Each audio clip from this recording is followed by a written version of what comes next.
সাফ অনূর্ধ্ব-20 চ্যাম্পিয়নশিপের শিরোপাজয়ী দলকে ঢাকা উত্তর সিটি কর্পোরেশনের পক্ষ থেকে সংবর্ধনা ও পুরস্কার প্রদান করা হয়েছে। 22 এপ্রিল সকালে ডিএনসিসির অডিটোরিয়ামে এক জমকালো অনুষ্ঠানের মধ্য দিয়ে এই সংবর্ধনা প্রদান করা হয়। এ সময় প্রত্যেক খেলোয়াড়ের হাতে 50,000 টাকা করে চেক তুলে দেওয়া হয়। অনুষ্ঠানে প্রধান অতিথি ছিলেন ডিএনসিসির প্রশাসক শফিকুল ইসলাম খান এবং বিশেষ অতিথি ছিলেন বাফুফের সভাপতি তাবিতা আউয়াল। বাফুফের সভাপতি বলেন, সিটি কর্পোরেশন 6টি খেলার মাঠ উন্মুক্ত করেছে। এটা দারুণ বিষয়। শুধু মাঠ উন্মুক্ত করলেই হবে না, সংস্কার এবং উন্নয়নও করতে হবে। সিটি কর্পোরেশন জানাচ্ছি যে আপনারা 6টা মাঠ এখন উল্লেখ করে দিয়েছেন উন্মুক্তভাবে খেলাধুলা করার জন্য।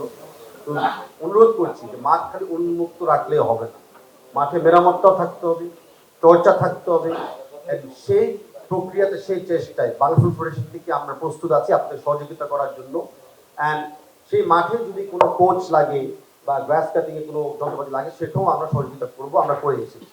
তো আমরা আপনাদের পার্টনার হিসাবে আছি এবং ভবিষ্যতে আমরা থাকতে চাই। ফুটবলের জন্য যা যা করা দরকার তা করবে সিটি কর্পোরেশন, এমন বক্তব্য দেন ডিএনসিসি প্রশাসক শফিকুল ইসলাম খান। সিটি কর্পোরেশনের যে পাঠ্যক্রম থাকবে, সংস্কারের প্রয়োজন, সেটা আমরা সিটি কর্পোরেশনের পক্ষ থেকে আমরা করব।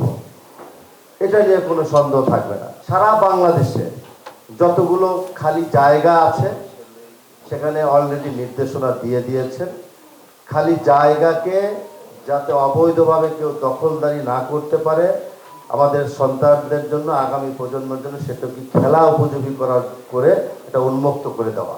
সাফ অনূর্ধ্ব-20 চ্যাম্পিয়ন দলের সবাইকে 50,000 টাকার চেক এবং ক্রেস্ট প্রদান করেছে সিটি কর্পোরেশন। এটি সামান্য হলেও ভবিষ্যতের জন্য অনুপ্রেরণা হিসেবে থাকবে বলেও জানালেন প্রশাসক। ফুটবল প্রেমীদের আমি যাতে একটু পরিচালনা করে ফুটবলটাকে আর একটু ডেভেলপ করতে পারি। রাজিবুল ইসলাম, ঢাকা জার্নাল, ঢাকা।